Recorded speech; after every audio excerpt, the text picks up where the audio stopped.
رسول اللہ صلی اللہ علیہ وسلم کے زمانہ مبارکہ میں ہی ایک شخص فوت ہوتا ہے، آپ کو بلایا گیا کہ آپ اس کی نماز جنازہ پڑھائیں اور اس کے لیے مغفرت کی دعائیں کریں۔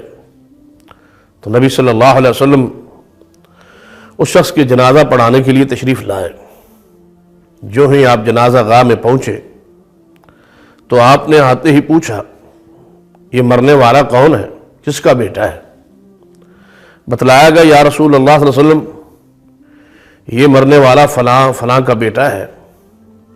آپ نے فرمایا، اچھا یہ وہی شخص ہے جو سیدنا عثمان رضی اللہ تعالیٰ عنہ سے نفرت کرتا تھا؟ کیا یہ وہی شخص ہے جو سیدنا عثمان رضی اللہ تعالیٰ عنہ کو گالیاں دیتا تھا؟